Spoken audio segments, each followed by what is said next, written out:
कश्यप 2025 विधानसभा चुनाव में बीजेपी के लिए काफी कारगर साबित होंगे।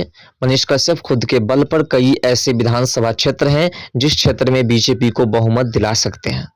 मनीष कश्यप साफ शब्दों में कहा है कि बिहार के मुख्यमंत्री कोई रहे, लेकिन बिहार के अंदर विकास होना चाहिए और विकास को लेकर के मनीष कश्यप ने स्पष्ट तौर पर भारतीय जनता पार्टी ज्वाइन की, क्योंकि निर्दलीय अगर चुनाव लड़ते हैं तो सिर्फ एक सीट जीत करके वह कोई विशेष कार्य नहीं कर पाएंगे, लेकिन भारतीय जनता पार्टी के साथ अगर मिलकर के चुनाव लड़ते हैं और जीतते हैं तो भारतीय जनता पार्टी की तरफ से वह सभी फंड जो है पास करवा सकते हैं और उसके बाद अपने क्षेत्र का विकास कर सकते हैं। लेकिन दिलीप जायसवाल जिन्होंने कहा कि राज्य की जनता राजद के दोहरे चाल चरित्र को अच्छी तरह जानती है। राजद के प्रमुख लालू यादव एमवाई यानी कि मुस्लिम और यादव से आगे सोच ही नहीं रखते हैं। दरअसल बिहार के अंदर एमवाई समीकरण हमेशा चलते रहते हैं। एमवाई समीकरण में कांग्रेस पार्टी और आरजेडी पार्टी हमेशा शामिल रहते हैं। एमवाई समीकरण को बढ़ावा देने वाले वही है। मुस्लिम और यादव को सिर्फ वह जो है प्रोडक्शन देते हैं, मुस्लिम और यादव को सपोर्ट कर बाकी सभी कास्टों को पूरी तरह से नीचे दिखाने की कोशिश करने वाली पार्टी है आरजेडी। इसलिए दिलीप जायसवाल ने स्पष्ट तौर पर कहा है। हालांकि जब नेतृत्व सौंपने की बात आती है तो वो परिवार को ही प्राथमिकता देते हैं। तेजस्वी और राबड़ी देवी से कोई योग्य नेता राजद प्रमुख को दिखाई नहीं देता। सत्ता में या सत्ता से बाहर परिवार की ही प्राथमिकता है। दोनों सदन में नेता प्रतिपक्ष राजद प्रमुख ने पत्नी और बेटे को बना रखा है। यानी कुल मिलाकर के आरजेडी पार्टी एक ऐसी पार्टी है जो हमेशा अपने ही परिवार के सदस्य को उन सभी प्रमुख सीटों पर खड़ा करते हैं जिन सीटों पर जीतने के बाद वह पूरे बिहार की कमान को आसानी से हैंडल कर सकते हैं। तो कुल मिलाकर के नीतीश कुमार जी 2025 विधानसभा चुनाव एनडीए का हिस्सा बनकर के ही लड़ेंगे।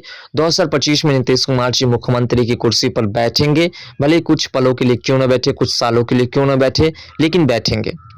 तो ऐसे में एनडीए की मजबूती नीतीश कुमार जी के नेतृत्व में भी बढ़ी है और 2025 विधानसभा चुनाव में मनीष कश्यप की मजबूती और डॉक्टर दिलीप जायसवाल की मजबूती, नीतीश कुमार जी की मजबूती, सम्राट चौधरी जी की मजबूती इसलिए बरकरार रहेगी क्योंकि 2025 विधानसभा चुनाव से पहले बिहार के अंदर जिस प्रकार से रोजगार की, जिस प्रकार से नौकरी की व्यवस्थाएं लगातार शुरू की गई है, ये सबसे कारगर साबित होगा 2025 विधानसभा चुनाव में एनडीए के लिए। कुल मिलाकर के सबसे बड़ी बात यह है कि चिराग पासवान जिन्होंने जो खाद्य प्रसंस्करण मंत्री बनने के बाद बिहार के लिए सौगात पर सौगात के लिए सरकार से मांग करनी शुरू की है, ये सबसे अहम होगा बिहार के लिए। और उससे बड़ी बात एनडीए सरकार में बीजेपी ने जिस प्रकार से बिहार को बड़े बजट में विकास करने की योजनाएं दी है और जिस प्रकार से बिहार में मेट्रो लाइन से लेकर के सभी सुविधाएं उपलब्ध कराने की तमाम कोशिशें की है और जिस प्रकार से पलायन को रोकने के लिए लगातार कोशिश की जा रही है, अगर ये सारे के सारे बातें सफल हो जाते हैं तो भारतीय जनता पार्टी अपने बल पर बिहार के अंदर बहुमत हासिल कर सकते हैं। तो ये बिहार की तमाम गणितें हैं जिसके माध्यम से यह स्पष्ट तौर पर देखा जा सकता है कि 2025 विधानसभा चुनाव में भारतीय जनता पार्टी अपनी मजबूती को बरकरार रखेंगे।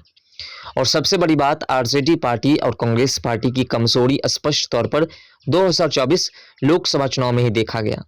2024 लोकसभा चुनाव में जिस प्रकार से आरजेडी पार्टी और कांग्रेस पार्टी ने खटाखट योजना को लॉन्च किया और उसके बाद जैसे उन लोगों ने उस योजना से मुकरने का काम किया है, ये जनता को भारतीय जनता पार्टी की ओर आकर्षित करने का सबसे बढ़िया अवसर उन्होंने प्रदान किया है।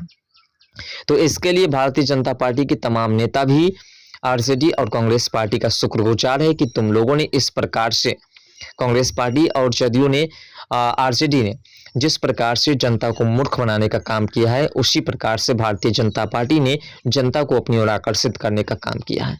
तो इसी की वजह से भारतीय जनता पार्टी और जदयू 2025 विधानसभा चुनाव में अपनी मजबूती को बरकरार रखते हुए बहुमत हासिल करने के संकेत स्पष्ट कर चुके हैं।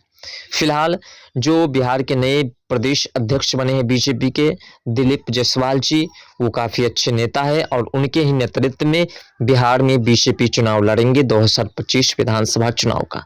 अब देखने वाली बात होगी कि 2025 विधानसभा चुनाव में आरजेडी और कांग्रेस पार्टी को कैसे लात घूंसे मार करके हटाने का काम करते हैं एनडीए सरकार।